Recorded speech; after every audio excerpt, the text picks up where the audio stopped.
$100,000 for resting healthy players late in their game against Orlando. That was on February the 7th, and against Miami 2 days later. Meanwhile, the Indiana Pacers also fined $100,000 for violating the player participation policy against the Jazz. That was on February 3rd. That is the league's language. The word that they're not using, but we will hear, is tanking, right? And NBA Commissioner Adam Silver released a statement. He said this in part: overt behavior like this that prioritizes draft position over winning, it undermines the foundation of NBA competition, and we will respond accordingly to any further actions that compromise the integrity of our game. Additionally, we are working with our competition committee and board of governors to implement further measures to root out this type of conduct. Okay, so that is the league standpoint. Well, Jazz Governor Ryan Smith voiced his opinion on social media. He said agree to disagree. Also, we won the game in Miami and got fined. That makes sense. All right, head coach Will Hardy, he was also asked about the fines after last night's game. Take a listen. The league fined you guys right before the game. Do you have any thoughts on that fine? No. Moving forward, their approach to fining you, will that have any effect on who you choose to play? What do you mean their approach to fining us? So if they continue to fine you for, say, sitting Lowry in the fourth quarter, would you avoid doing that moving forward? I sat Lowry because he was on a minutes restriction. So if our medical team puts a minutes restriction on Lowry, I'll try to keep Lowry healthy. All right, that's what all the parties involved are saying. Our front office insider, Bobby Marks, by the way, one of the sharpest minds on this topic. Bobby, what do you make of what we're seeing here with the Jazz, the Pacers, and the league? It's the cost of doing business right now. I had a team text me last night after this came out, and it's a team not in the lottery. And they said they would basically write a blank check if they had the opportunity to pick in the top three of this year's draft here, based on how good this draft is, based on what the fines could be here. Interesting. So that is the approach. And here's the thing, Malika. This is the system. This is the system that the NBA has created. This is the system that teams are following, whether it be Indiana or Toronto last year, sure, or certainly with Utah. Other teams we're probably going to see the next couple days here. And that is the big thing, is how do you fix the system? But I'll say this one more thing. I'm part of the system, because I remember here last week, we're talking about Giannis and Milwaukee, and I said, you know what? The best thing for Milwaukee to do is rest Giannis for the rest of the season so they can get a good draft pick. Right. But unless we fix that system, we're going to always have that kind of discussion. But I think the question comes back to, Bobby, how? How does this system get fixed? Well, there's going to be some serious discussion here, and really? I don't think it's not just going to be about eliminating pick protection. Right. That is going to be a course of discussion. I think there's a lot of teams that I've talked to have their hand up, ready to submit a proposal to the NBA to try to fix this, whether it be rewarding teams in the standings with wins, and not incentivizing teams to lose. But I do think this is going to be an overhaul of the system, not just something minor here. Well, and that's just it. You have to address the incentives. It is smart strategy to tank. That is the problem that the competition committee and the board of governors is going to have to address. You can find teams. That's not fixing the problem. It's a nice little PR tactic by Adam Silver. Oh, my gosh, there's outrage. Let me make a statement about overt behavior. Hey, we don't like overt behavior. Keep it covert. And the Jazz have become the poster boys here. If you're going to find the Jazz, if you're going to smack them upside the head and slap the Pacers on the wrist, go get Sacramento. Go get Memphis. Go get Dallas. Go get Washington. You know, we can go on down the list. A third of the league is tanking. I wish Adam Silver would have fined them $5 million for disrespecting the game of basketball. Like, let's stop being nice about it and throwing out the word tanking. No, it's actually throwing games. You're trying to throw games to lose games. Think about that for a second. In one of the best sports in the world, in a competitive sport, you're teaching to try to lose games. And you were asking yesterday why. That's what you're trying to do. And why? Like, I totally disagree with whatever front office expert you went talk to or who's writing a blank check. It is not a generational talent in this draft. Do they have some good franchise guys? Yeah. Absolutely. A.J. the Bouncer, is he a Victor? Is he a Cooper Flag? Is he a Braun? Hell no. Is any of those guys capable of doing something or taking it to that level? I think they're good starting points. But going back to Adam Silver, I would have fined their ass more for messing up, because as a competitor, DG, answer this. That mean you mean to tell me you could walk in the locker room after all you've been through to get to the NBA and be okay with going out there and saying, I'm trying to lose a game while you're on the floor? Never. It's never okay. And you don't want that DNA, that type of DNA spilling into the atmosphere of a losing culture locker room. In basketball, period. Bad.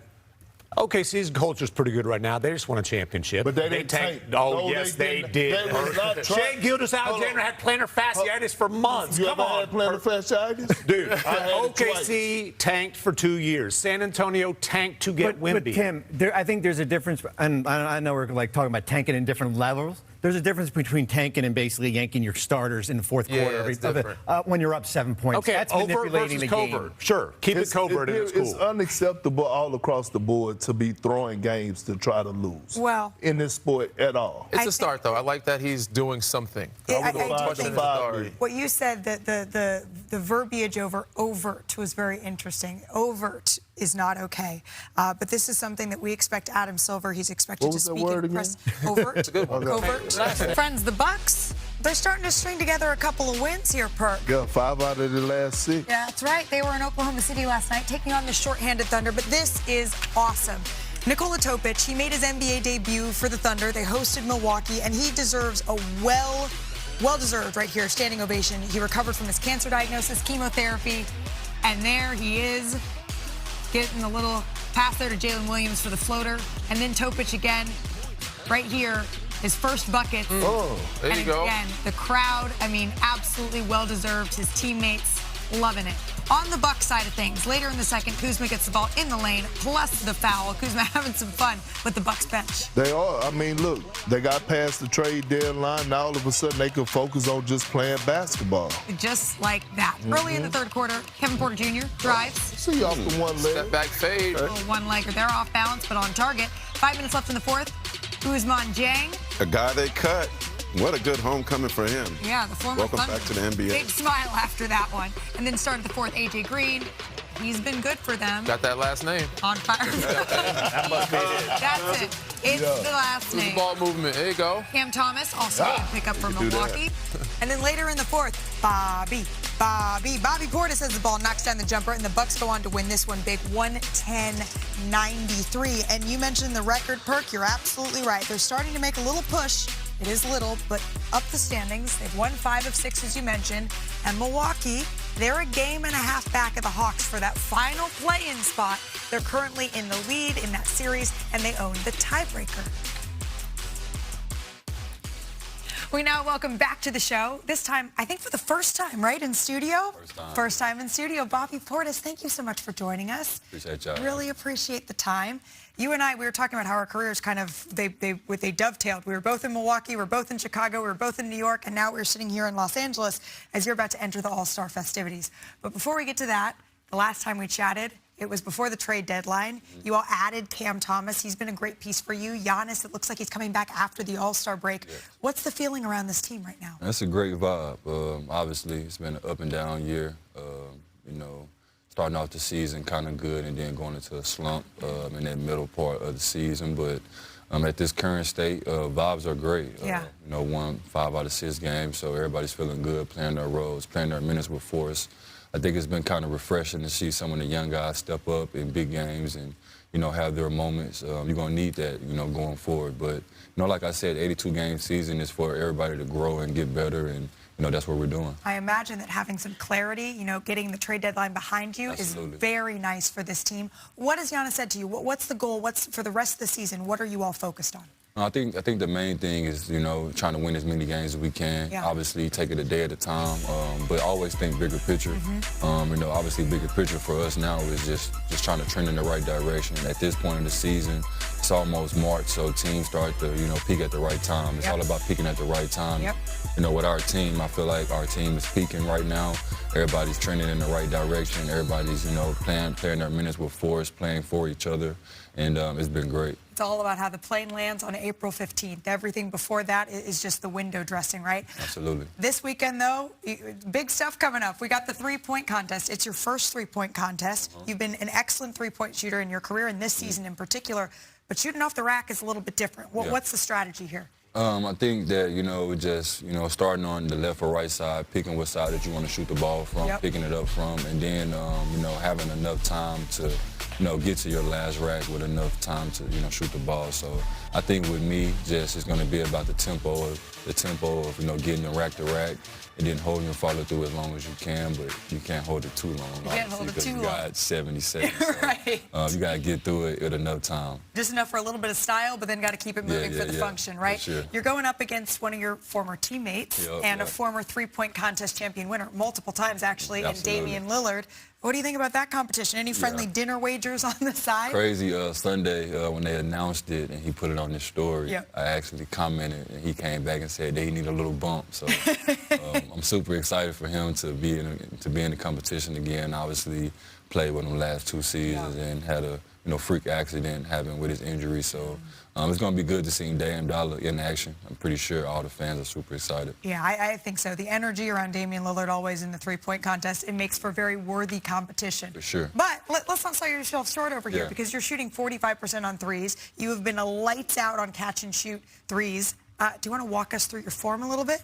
Just, when the ball's passed to me, I just try to look at how the ball's passed, try to catch with the seams of the ball, and then line it up and hold the follow through. You don't even need to tell us. You get to show us. We got the court here, and we are going to take a look at this. All right, so, Bobby, we thought we would really get into your shot a little bit with someone who knows a thing or two about three-point shooting and the three-point contest, Danny Green. I've been in one, so I've had a decent amount How'd that go for you? Experience. I did okay, but I did not win. All right. Steph got hot. Bobby's going to have different vibes. I did make it, It's on you now, big dog. You got to be the best shooting big now outside of Karl Anthony Towns. But take us through some of the mechanics that you usually have and that might have changed when it comes to shooting in this contest. I think that some of the things I've changed is obviously, when I shoot regular, I have a little dip. Okay. Show the fans how your normal dip would be. If you pass it to me, normally pass it, just a little slight dip, pause right here. And what does that change? What does that do for you when you have that little dip? I think that now, obviously, when you take it off the rack, you have to get it off with a little more, speed. Yeah. But you want to shoot it, fast, but still shoot it, accurate. Right. So talk about the mechanics, the follow through, the base, and everything that comes into play when you're making or taking the shot. So I think that on a regular pass from a teammate on a pick and pop or catch and shoot, you would just catch the ball and kind of see who's guarding you or how they're closing out, and probably gives you more time to line it up. Now with a 70-second rule, you're kind of shooting against the clock. So it's all about obviously getting it off the rack, lining the seams up and holding it to follow through as long as you can before getting to the next one. Give us your normal shot of how you would take it first and then how you would take it in the contest. So show the fans how you would catch a normal shot. You would take the little dip. Okay. And you would make it. You would definitely make it. One more time. So now, off the normal shot, little dip, nice. Okay. And then off the rack, it's a little different, right? Yeah. If we have 5 of these, you got to go quick, right? So show us how quick you get it. I see it. There you go. Oh. Still efficient. And he's looking good for that three-point contest. All right, before we let you go, do you happen to know, because there is a money rack, you have to put the most important balls at a certain point on the court. Where is your most efficient shooting from on an NBA court? Left corner. Left wing. Okay. So the money rack is going to be the left wing? So you're going to start on this side first and go around? I'm definitely starting on the right side. And here's your percentages, just so you know, Bobby. So that left corner, the left wing, 54%. looking pretty good from over there. Wow. So that's those racks that you got to hit in the three-point contest. Yes. Absolutely. He knows